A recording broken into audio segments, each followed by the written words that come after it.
Om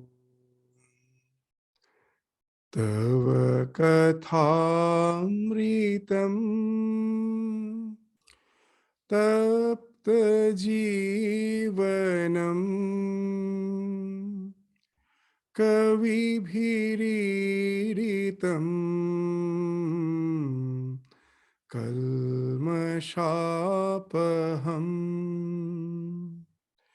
Sravanamangalam Srimadatam Bhuvi Grananti Ye Bhurida Jana.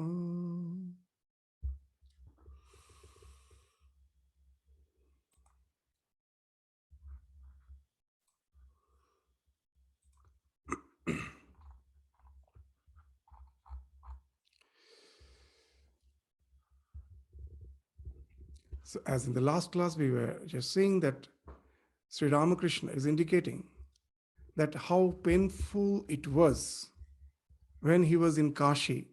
He was in Vanaras, he went for a pilgrimage along with Mathur.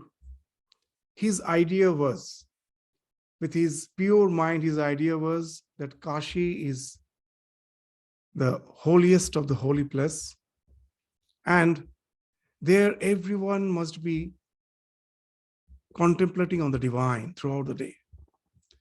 And going there, it's not only Mathur. He found that actually the ways of life is same anywhere. Even in the holy places, most of the people are worldly minded, just constantly discussing on worldly affairs. They forget that that's the place where it's full of spiritual vibration. If one tries to contemplate in a holy place very easily, at ease, without much effort, one can concentrate his mind, because that place is vibrant with spirituality. A place becomes vibrant with spirituality when for ages, the people, the aspirants visit that place and spend their time in intense spiritual practice. And that creates a vibration. You may say, is it really a truth that some vibration is created? Even in our day-to-day life, we will find that someday you are not in a very good mood. You don't feel like practicing your spiritual practices. And just as a routine, or as someone wants you to accompany, you visit a holy place, a temple, and suddenly you find that your total temperament changes. You feel that the calmness, the tranquility, at ease is developing in your mind. You go, you get filled with devotion, and suddenly your total mood changes. It speaks of the spiritual vibration there. The place where we are, what we are doing there throughout the day, that do affect the others. As in Vedanta, we believe, and in our scriptures, we believe that the mind is one. It's just like the internet. Anything and everything is available there. What you download constitutes your personality. Anything can be downloaded. Anything can be accessed there.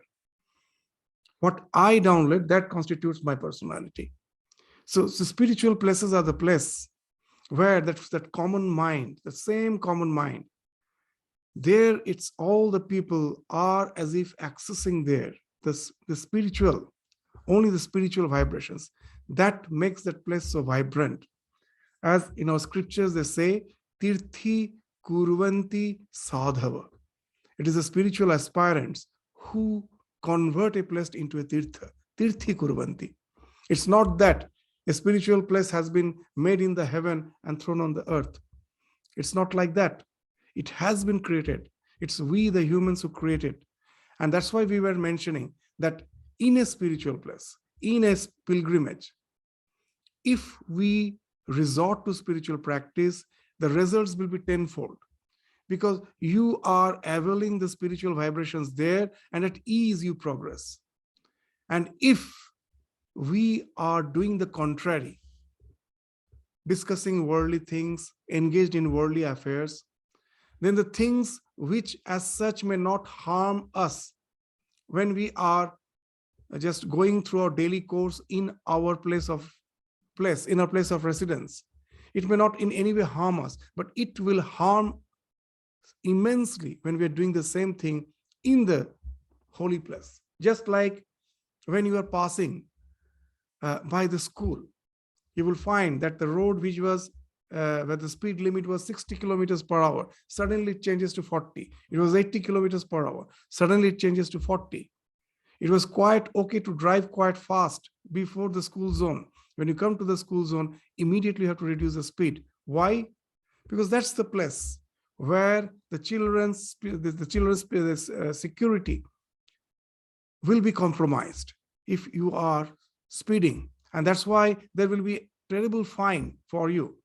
The same way, the spiritual place, the things which are quite okay when you are at household, is something very, very grievous offense when you are doing those things at a spiritual place, because you are destroying the vibration there. You are polluting the vibration there.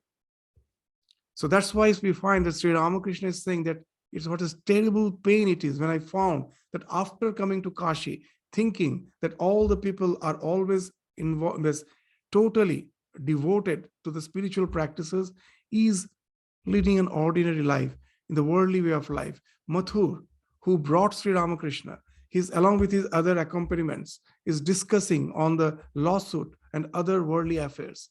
And that pained Sri Ramakrishna so much that he cried to the mother, "Oh mother, why you brought me here?" So next, in his words, as a continuation, what he's saying, that doesn't mean that he is decrying the holy place. The holy place has an importance, a significance. It has a great role to play in our spiritual life. That is being indicated by Sri Ramakrishna in the next paragraph. But one undoubtedly finds inspiration in a holy place. I accompanied Mathur Babu to Vrindavan. Hriday and the ladies of Mathur's family were in our party.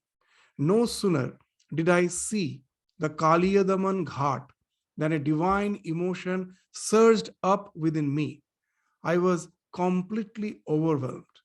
Hriday used to bathe me there as if I were a small child. He was so full of divine inebriation that he couldn't take care of his own daily course. That's why Hriday used to bathe me as if I were a small child. He had no capacity to undertake his daily routine. He was so oblivious of the surrounding. So this is a very interesting thing. The one who is spiritually evolved, they are very sensitive that even we in the holy place may not feel that vibration. They feel it very intensely. It's very interesting. The Vrindavan was lost. If you just read the history, no one knew where the Vrindavan was. It was lost in history. It was it was a forest, bushy area. Chaitanya Mahaprabhu, when he was touring around India, before he settled in Puri, Jagannath Puri, after taking sannyasa, he was traveling all around India. He went to the south. On his way back, he went to the North India. And when he was in the so-called place called Vrindavan, he had this intense spiritual, ecstasy. In all the places which was related to Krishna's Leela, he visited, and because of that spiritual inebriation which he had, he could easily discover that where Krishna actually had played this divine play. The Govardhan mountain, this Kaliyadaman Ghat, and all these places related to Krishna's life. which was lost in history. It is Chaitanya Mahaprabhu who was going there, and he felt the tremendous, that intense spiritual vibration there, and that's how the entire Vrindavan was rediscovered. If you just read the history, you will find that how Vrindavan was rediscovered. So even in the life of Ramakrishna, there's a very interesting story. When Ramakrishna visited Navadvip, he had an impression that as is the Gaudiya Bhaktas, the devotees of Chaitanya, they call the Gaudiya Bhakta. Chaitanya Mahaprabhu was called Gaur, as he was a very, very golden complexion. That's why he was called Gaur. And his devotees are called Gaudiya Sampradaya. So these Gaudiya Sampradaya devotees, they consider they consider Chaitanya Mahaprabhu as an avatar, as a divine incarnation. And his birthplace was Navadvip. Before going to Puri, he had before sannyasa, lot of divine place he enacted there. So when Ramakrishna visited that place, he felt no as such divine inebriation. He was in his own words, he saw the image of Gaur Nitai, Nityananda, his associate, and Gauranga Mahaprabhu, their wooden statues everywhere.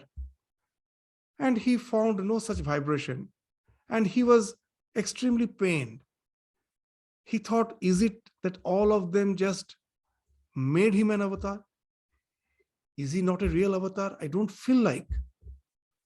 And very interesting, after his Navadvip trip, when he again boarded the boat to go back to Dakshineshwar, on the mead of Ganges, suddenly he had a vision that as if from the skies, Chaitanya Mahaprabhu and Nityananda, with their raised hands, rushing towards him, they came and merged in Ramakrishna's body when he was in the boat.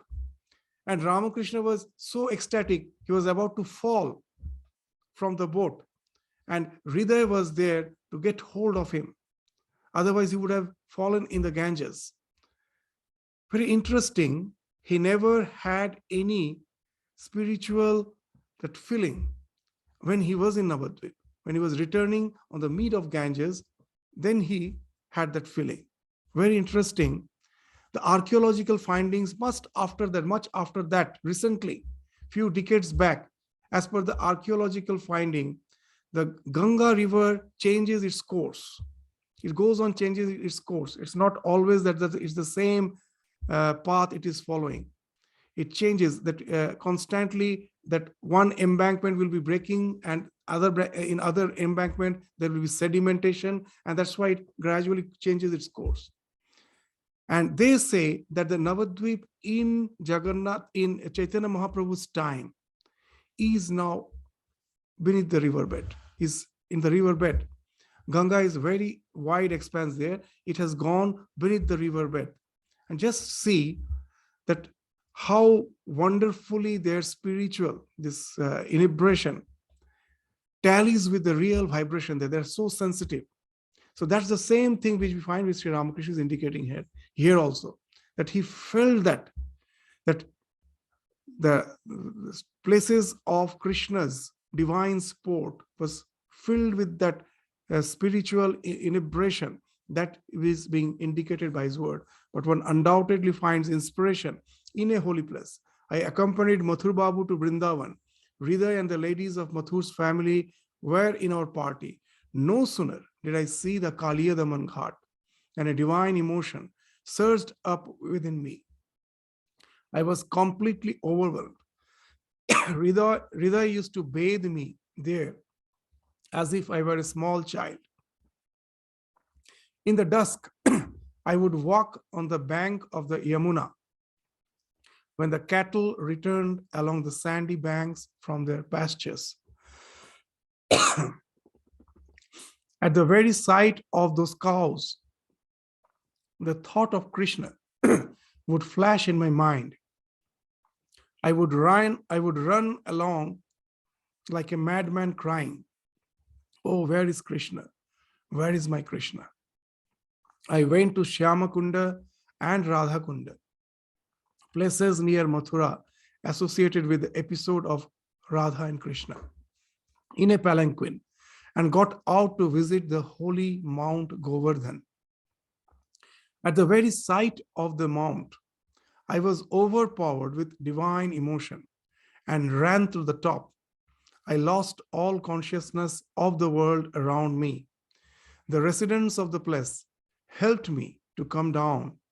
On my way to the sacred pools of Shyamakunda and Radhakunda, when I saw the meadows, the trees, the shrubs, the birds, and the deer, I was overcome with ecstasy. My clothes became wet with tears. I said, "O Krishna, everything here is as it was in the olden days. You alone are absent." Seated inside the palanquin, I lost all power of speech. Hriday followed the palanquin. He had warned the bearers to be careful about me. Ganga Mai became very fond of me in Vrindavan. An old devout lady, this Ganga Mai, she was a Vaishnavite, an old devout lady, and she also used to have this spiritual ecstasy. And people used to throng around her to see her in that ecstatic inebriation. That's the thing which Sri Ramakrishna also will indicate. And Sri Ramakrishna was very fond that of Gangamai, and Gangamai also was very fond of Sri Ramakrishna. They had a mutual attraction as they were both spiritually evolved. So this elderly lady, Gangamai, became very fond of me in Vrindavan. She was an old woman who lived all alone in a hut near the Nidhuvan. Referring to my spiritual condition and ecstasy, she said, "He is the very embodiment of Radha." She addressed me as Dulali. Dulali is the name, another name of Radha. So that's why she used to call, as she thought her to be an incarnation of Radha, she addressed him as Dulali. When with her, I used to forget my food and drink, my bath, and all thought of going home. On some days, Hriday used to bring food from home and feed me. Gangamai also would serve me with food prepared by her own hands. Gangamai used to experience trances. At such times, a great crowd would come to see her. One day, in a state of ecstasy, she climbed on Hriday's shoulders. I didn't want to leave her and return to Calcutta. Everything was arranged for me to stay with her. I was to eat double-boiled rice, and we were to have our beds on either side of the cottage. All the arrangements had been made when Hriday said, "We have such a weak stomach. Who will look after you?" "Why," said Gangamai, "I shall look after him. I will nurse him." As Hriday dragged me by one hand and she by the other, I remembered my mother, who was then living alone in Nahabat, in the temple garden of Dakshineshwar. I found it impossible to stay away from her and said to Gangamai, "No, I must go. I love the atmosphere of Vrindavan." So here it reminds me of a very interesting incident in the life of Chaitanya Mahaprabhu, that Gangamai in ecstasy climbed in Hriday's shoulders. It was in one temple when, because of the crowd, she couldn't see the deity. She was so full of ecstasy that she forgot the situation, and just to see the deity, she climbed on the Hriday's shoulder. A very similar incident happened in the life of Chaitanya Mahaprabhu. Very interesting. If you go to Jagannath Puri, that in the end of the Nat Mandir, there is the this Gopuram, the Stambha.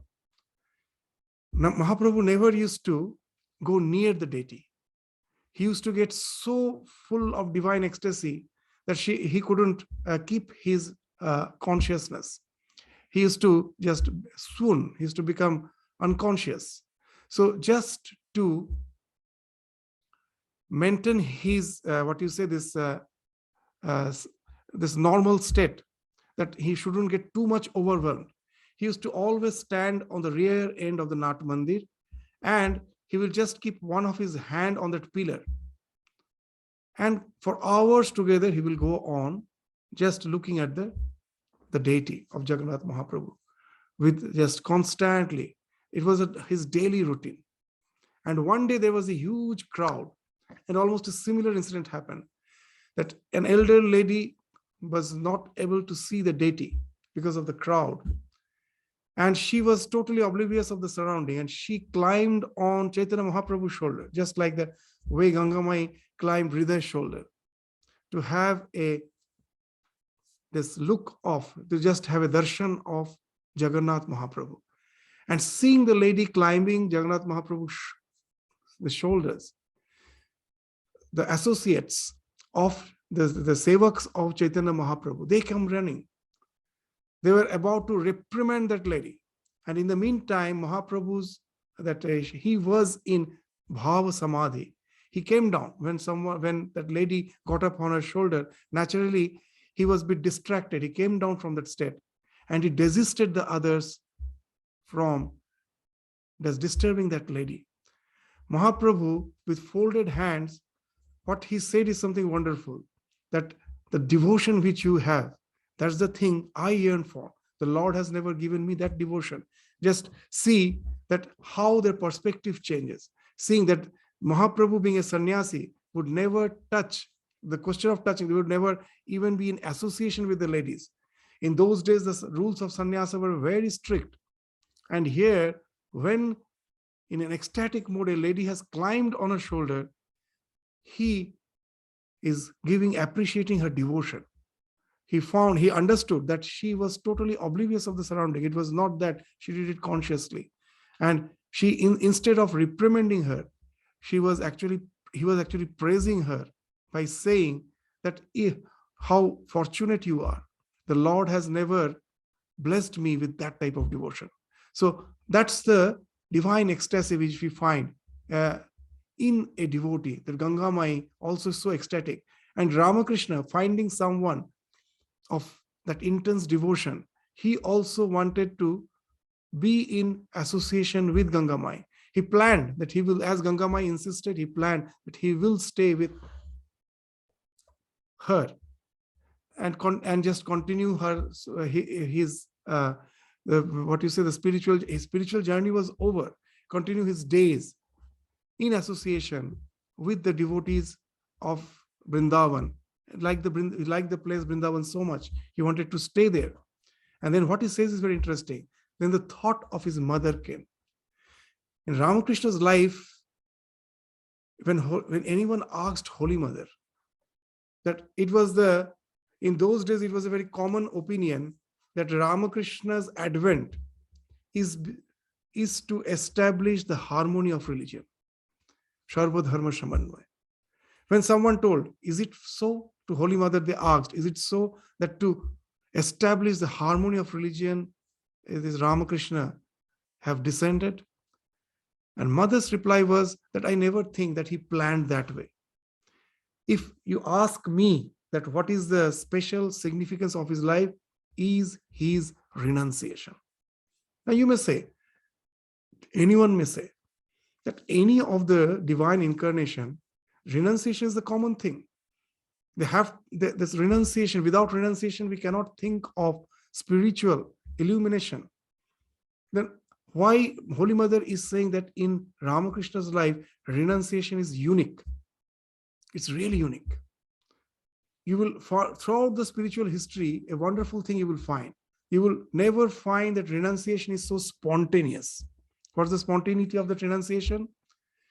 In all this divine incarnations, be it Jesus, be it Buddha, you find that they have renounced their hearth and home. They have to renounce their hearth and home and just resort to sannyasa. Buddha left his wife to take sannyasa. In Ramakrishna's life, the renunciation was spontaneous.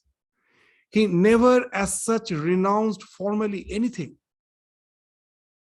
that when he was when he was going through his spiritual journey, totally oblivious of the surrounding, he was so absorbed in intense sadhana.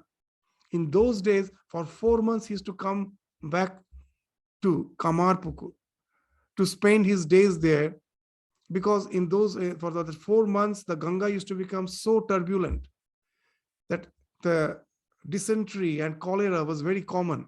Those who used to stay in those days, there was no access to pure water. They used to take the Ganga water, and Sri Ramakrishna found that his health gets highly affected in those 4 months, and he used to come back to Kamarpukur.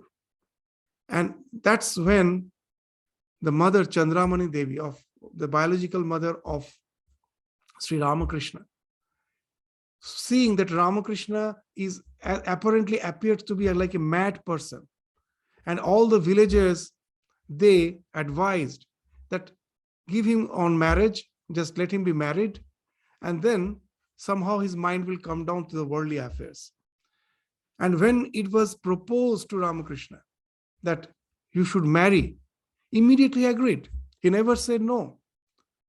He never disobeyed his mother. Whatever mother wanted, he was willing. But you just see the renunciation, tremendous, that everything that he was married, he was as such like any other householder, but in no way he lived a householder's life. So he worshipped Holy Mother as the Divine Mother. The marriage was never consummated, but whatever norms the society wanted, he followed.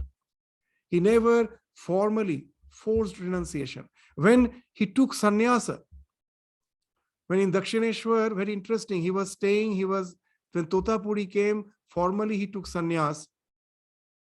At that time, Chandramani Devi was in Dakshineshwar.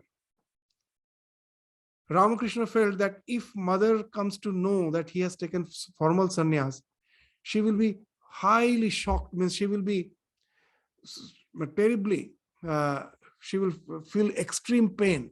That any mother feels the pain if the son takes sannyasa. We find in the life of even Shankaracharya that no mother is willing.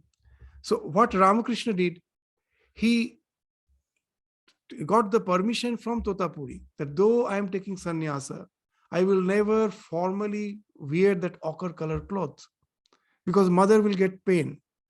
Just see that renunciation was so spontaneous. He is following the norms of the life. Here also we find the same thing, that when Hriday pointed out, he forgot, because of his divine inebriation, he forgot that mother is there at Dakshineshwar. If he doesn't return, he will be extremely pained. And when Hriday just mentioned that about the mother, that though he had that intense desire to continue his stay in Vrindavan, immediately changed his resolution.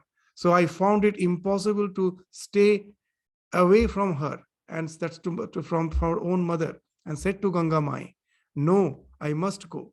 I loved the atmosphere of Vrindavan. But again, we should always remember that this love is no ordinary love. Though it is the love to her for her mother, but the way he looked at her mother, that's the thing which speaks of the spiritual evolution. When, if you, as just to recollect, we all know this incident in the Ramakrishna's life, that one day when Holy Mother, she was a young lady that time, she was hardly in her teenage, she was 18 or 19 years old, she was just in the advanced teenage, and she was massaging Ramakrishna's feet in Dakshineshwar. And then Holy Mother from behind her veil asked Ramakrishna that, how do you look at me? Says, what's your attitude towards me? And Ramakrishna's reply was wonderful. The mother who is in the shrine, of the shrine of Bhavatarini, the mother, the same mother is my biological mother, the Garbhadharini. And it is the same mother who at present is massaging my feet. It is the same mother who is massaging my feet. He is the same mother who is this biological mother. It is the same mother who is in the temple of the Bhavatarini. So these are the things in Ramakrishna's life which we have to always keep in mind, that renunciation is an attitudinal change, is an attitudinal correction. It doesn't speak of what we are doing physically. Sometimes we find with all our so-called physical observations, our mind is not pure. This mind is still dealing in the worldly ways of life. Externally, we may just make a show of religion, but the mind is not reformed. That's why Swami Vivekananda used to say a very wonderful thing. What he used to say, that throughout the world, so much effort we make, as each and every individual make. What's the effort? To show others that I am a good person, I'm a holy person. We make a show. So much effort is behind that, to show others that I am a good person. And then Swamiji is saying that if the same effort, that so much of effort we make to show others that I'm a good person, if that same effort was directed to really become good, the world would have transformed. That instead of just showing, it would have really tried. So that's the thing, that there's a common way of saying in Bengal that sadhu hobe, sadhu sajbe na, grihi sajbe, grihi hobe na. That always pretend to be a householder, never become a householder. And be a holy person. Don't pretend to be a holy person. We just do the opposite. In the Ramakrishna's life, that's the thing. There were so many incidences in his life that people came to Dakshineshwar hearing that there's there a Paramahamsa stays. And Ramakrishna was plucking flowers in the garden. And these people who came in search of Ramakrishna, thinking him to be the gardener, asked him, where is Ramakrishna? Because there was no external sign. There was no external sign of a holy person. Just like a normal person, he used to wear a white cloth, sleep in bed, wear slippers. So he was just like a normal person. So that the transformation was something within. So Sri Ramakrishna used to sometimes just jokingly say that they come to see the Paramahamsa. What do they think? That being as a Paramahamsa should grow 2 horns, so that the people can recognize him as a Paramahamsa? That's the trend. Sri Ramakrishna always used to say that in the gospel, in one place, he has cautioned us that if you see a holy person with a hoarding, sitting with a hoarding, that with all signage and all advertisement, never believe him. So religion can never be a show. Sometimes we just make a show of religion. Religion is an inner transformation. It's a change of your total paradigm. It's a change of your attitude. It has nothing to do with your external appearance. So that's the thing which we find so wonderful in Ramakrishna's life. The renunciation was spontaneous. He's following the norms of the society, performing his duty, that taking care of her mother, but at the same time he's detached. Detached, not that he has no feeling for the mother. He do have respect, adoration for the mother, but not as the biological mother, as the divine mother. It is the divine mother who is just finding expression as her mother, is manifested in her biological mother. That's why we find, if just even in the few classes back, we were in this our aim, the author of the gospel, who used to believe in the formless aspect of the divine. And when Ramakrishna was indicating, it is so difficult to meditate on the formless aspect. And then M asked, can I meditate on my mother? Immediately Ramakrishna told, yes, of course. And then the second line, if you remember, we just read it few classes back. Think the divine mother, they think your mother, the divine mother has manifested as your biological mother. Don't think the biological mother as biological mother and worship her.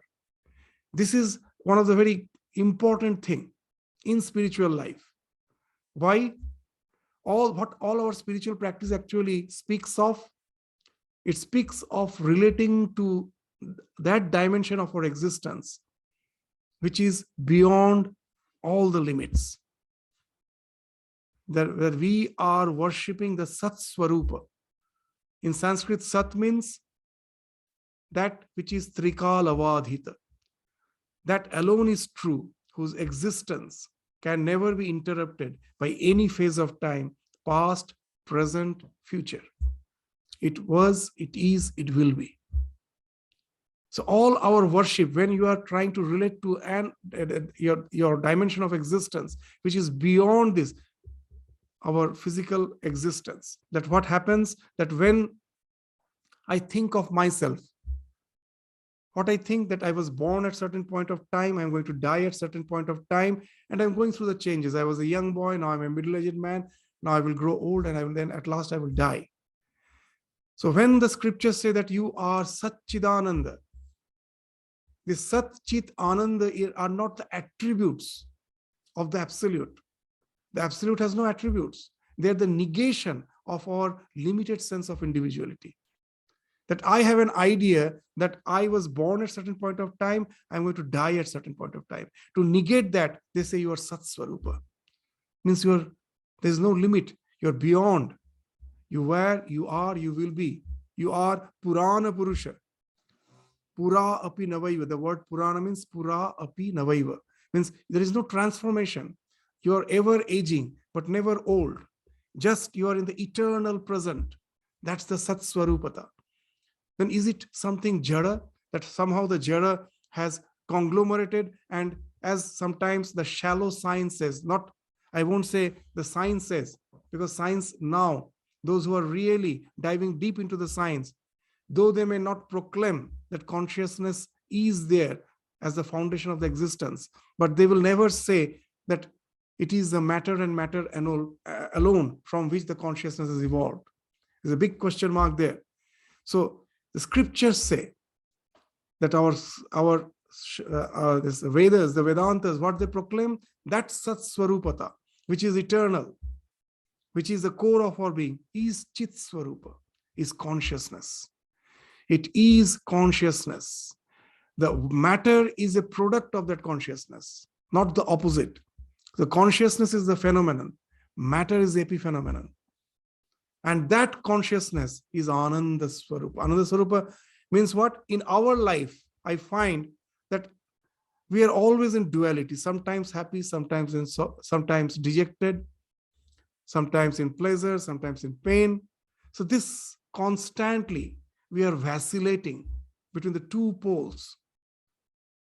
And there, Ananda Swarupata means that the one who exists, who are aware of our existence, and that existence is beyond all duality. It is always as it is. That speaks of that Ananda Swarupata. So that's your real nature. So when you are meditating, all the spiritual practice at last entails to negate your sense of limited identity.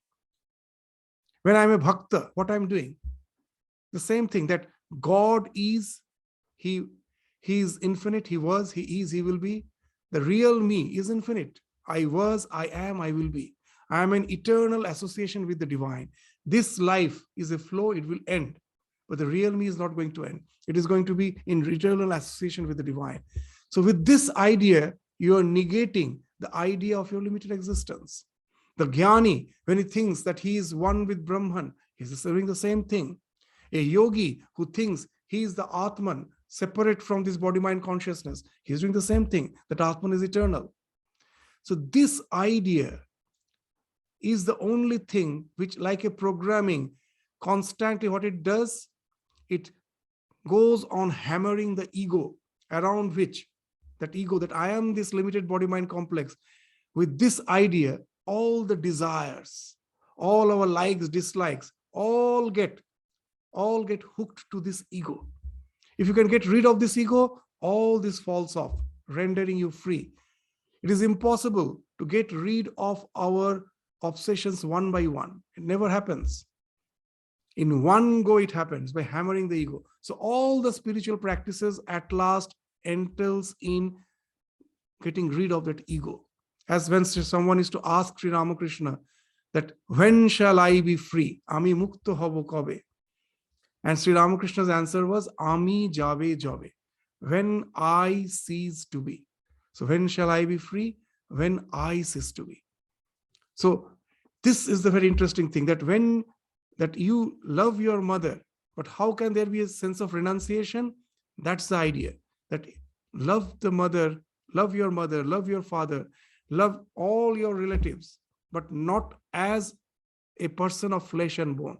It is the divine who has incarnated in that person. There are so many interesting stories, even in the life of Swami Vivekananda. After Swami Vivekananda passed away,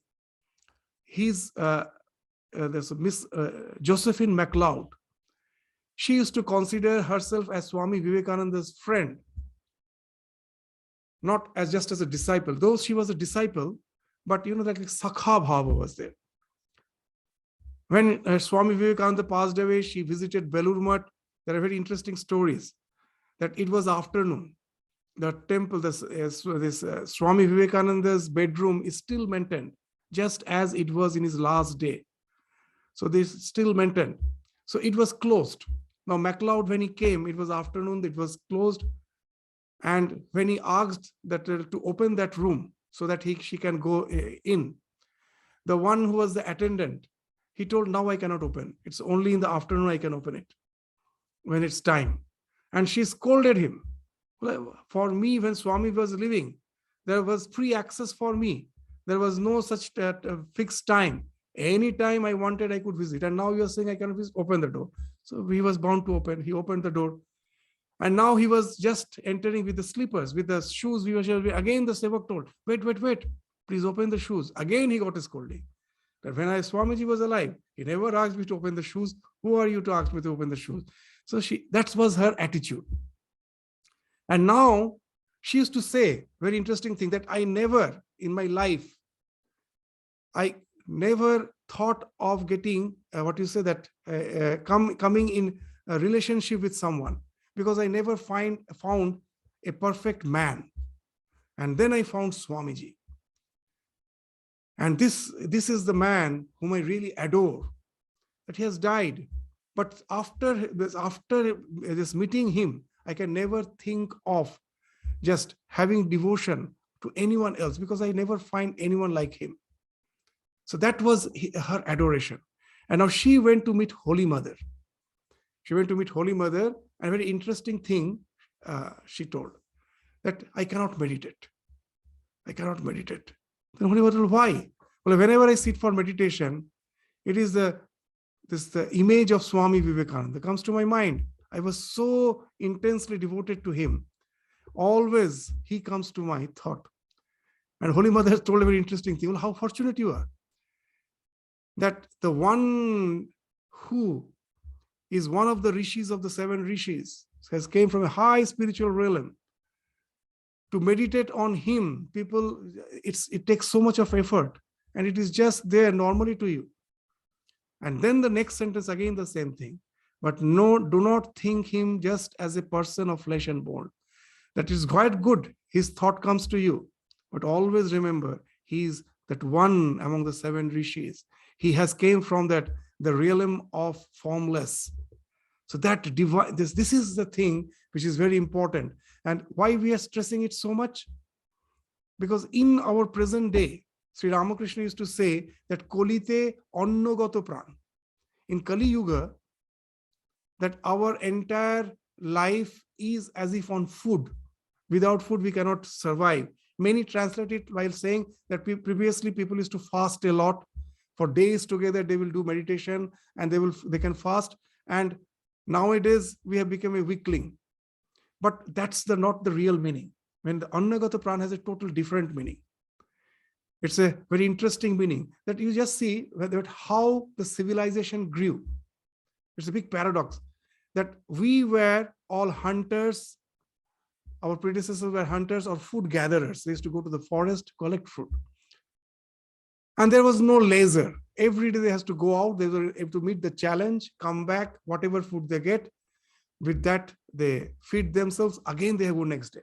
Even if in the present, if you go to the tribal world, that's the thing which is still going on. The thing started changing when we learned agriculture. With agriculture, the laser came.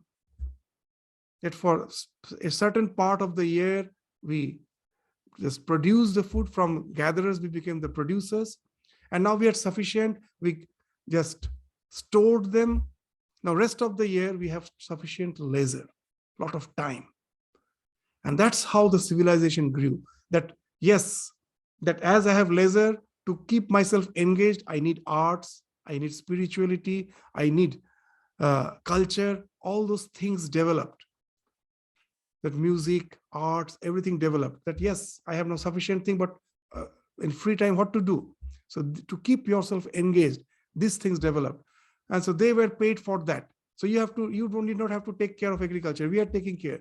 You are the one who developed this art so that you can entertain us. So that's how the cultures developed.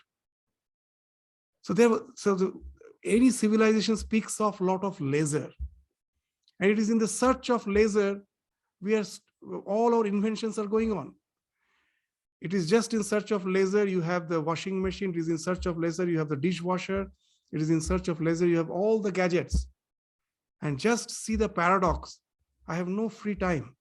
With all the so-called gadgets, which is a product of my search for leisure. At last, there is no leisure. Even few decades back, very interesting, that it was I who used to decide how much I will work. I don't want to work for this, that extra hours. So I don't want extra bonus or extra allowance. I want to just stay with whatever salary I get, the small salary. I want to give, but now there is no such option. Either you work with this overwork or you don't get work at all. So Kolite Annagata Pran means a very different thing. That from morning till night, you have to be totally involved with life to earn your bread. Otherwise, you cannot earn. So where is this chance for spiritual practice? We're saying all these things to just show the significance of Ramakrishna's life. He came to show this, that when there is no such scope to allot some extra time or some separate time for spiritual practice, you just have to change your attitude. Whatever you do it with the idea of worship, that you are not dealing with ordinary human beings. It is the divine who has incarnated as all your relatives, as all your kith and kin, and it is by serving them, you are serving the divine.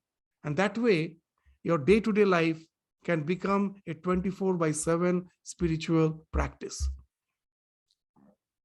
Why all those things we are saying? Because when we read this line, that Ramakrishna, just hearing of the mother, is coming back to the temple garden, immediately we may confuse by thinking that he is just like an ordinary man attached to his mother. It's not such. It's the mother on whom he sees the divine mother. And it is with that sense of worship, he has a sense of his sense of duty is from that sense of worship with which he is going back. And it speaks of the spiritual journey of the present age. I simply cannot be a heartless person and just relinquish all my responsibilities in the name of spirituality. There are many people who in the name of spirituality can be extremely heartless. So that's no spirituality at all. It's just running away. It is just running away from your challenges of life to find security zone. In the name of spirituality, we are resorting to our comfort zone, our security, our own security and our own comfort. It is extreme, abject selfishness. That's not spirituality. Spirituality is not to run away and get cocooned. It is to face the challenges of life with a total different paradigm. And that's what Sri Ramakrishna's life and each and every word actually indicates to that.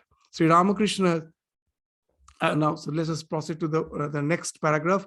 About 11 o'clock, the master took his meal, the offerings from the temple of Kali. After taking his noonday rest, he resumed his conversation with the devotees.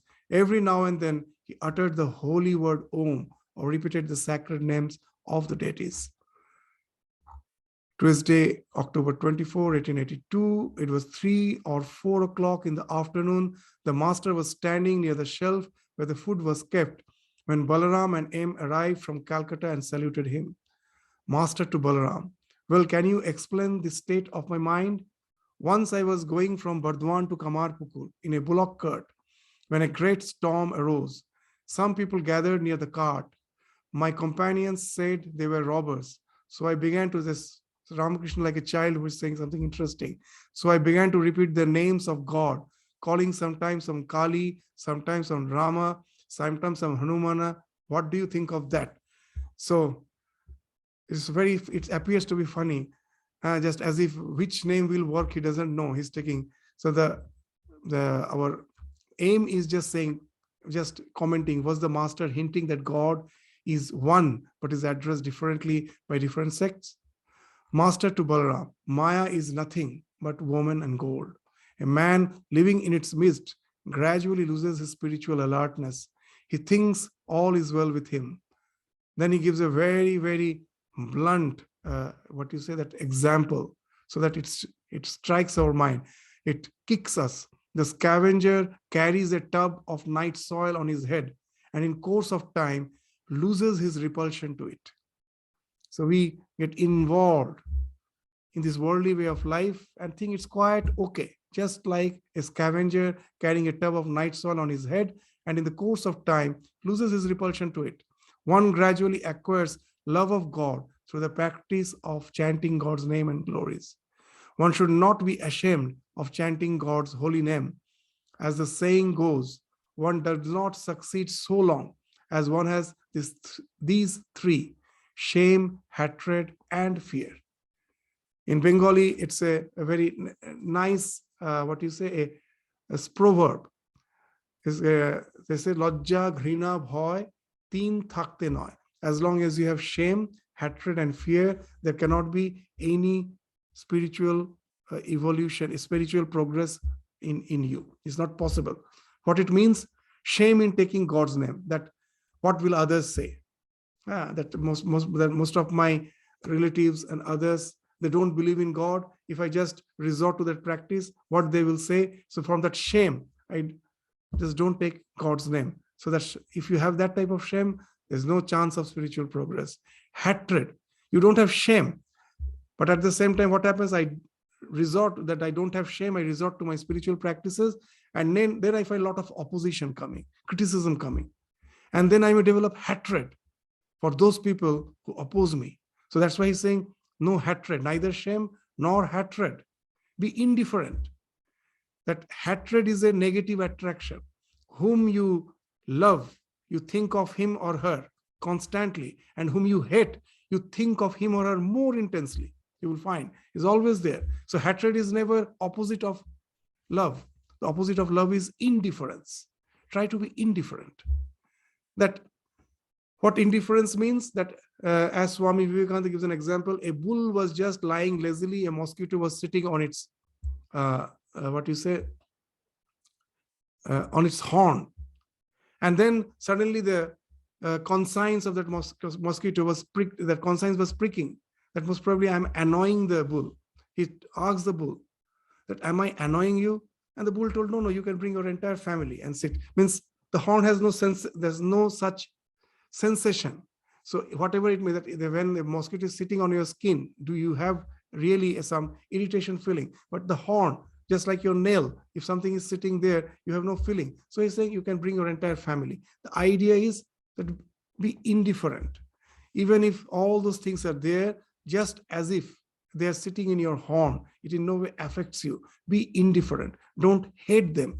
Hatred, it will be the thing which you hate. That's the thing which you are contemplating. That's why you find those who always criticize others, the things for which they criticize others, those traits you will find in that person, because he's contemplating constantly on the thing. When I say someone is a liar, by constantly thinking the other is a liar, I am constantly thinking of that speaking lie, and at last I will resort to it. It will become very natural for me, because what you contemplate on, that becomes your nature. So hatred is not the thing which we should recourse to. Swami Vivekananda used to say a very interesting thing, that very few people have devotion, real devotion. That when you profess yourself to be a devotee, the way you express that you are a devotee is how strongly you hate the others who are not of your faith. That's the way you show your devotion. But how much real devotion you have for the ideal which you profess to be adhering to? Most probably nothing. Just to show your devotee, you show how terribly, how intensely you hate the one who doesn't believe the same ideal. So hatred is a waste of energy. It in no way entails in spiritual progress. So no shame, at the same time, no hatred. Now, when I start spiritual practice, the others may criticize. So I shouldn't hate. But they may not end up only in criticism. They may really physically harass me, try to persecute me. There I should have sufficient courage. I shouldn't be just cowed down by them. I should have sufficient courage to resort to my spiritual practice. Throughout the history of the spiritual world, you will find what? It is the opposition that acted as a condiment, a pickle to the growth of the spirituality. That there is a very nice mantra in Kathopanishad, that ubhe kshatrang brahma cha kshatracha ubhe bhavati odana mrityu upasechanam yasya. What is this mrityu upasechanam? The death becomes condiment. The one who is a realized soul, for him the Brahma and the Kshatriya, the Brahmin and the Kshatriya, Brahma Kshatriya, they're the food. Why they're the food? When you get established in some spirituality, what are the two things which binds us in the society, which keeps us within the norms of the society? It is the dictums of the church. Church means any conventional religion, and the dictums of the government. These are the two things. The man of realization, when he finds that those dictums are outdated or they are not for the good of the humanity, they feel free to transcend them. And there can be tremendous opposition, for which a Christ can be crucified, for which the Sufi saints can be persecuted, for which the so-called the mystics, the Christian mystics, can be branded as heretics. Throughout the history of spirituality, you will find that has happened. But it is their strength of spiritual realization, because they know nothing can kill them. They are now identified in their spiritual dimension to speak out the truth boldly. They, whatever they profess, they speak out boldly. They live that life. Even death is okay. Nothing can stop them. So that's why they say death is a condiment. Means Brahmin and Kshatriya is the food. And why death is the condiment? Because with their death, with their crucifixion, with the death, that idea, that ideal which they represented, that immediately, like a tsunami, starts spreading throughout the world. With the death becomes the condiment. So that's why for the real spiritual growth, that fear has no place. So that's why he's saying lajja, ghrina, bhoy, shame, hatred, fear. As long as this three is there, one cannot succeed in the spiritual life. So one should be beyond that. At Kamarpukur, they sing Kirtan very well. The devotional music is sung to the accompaniment of drums. To Balaram, have you installed any image at Vrindavan? With this, the chapter ends. Balaram replies, yes, sir. We have a grove where Krishna is worshipped. Master, I have been to Vrindavan. The Nidhu Grove is very nice indeed. So with this chapter ends.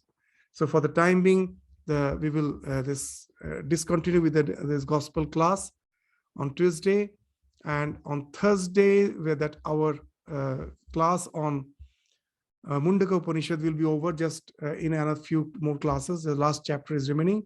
Once Mundaka Upanishad is over, we will continue the gospel on Thursdays. So with this, we stop our discussion on the gospel of Sri Ramakrishna for the time being. Thank you all. Namaskars.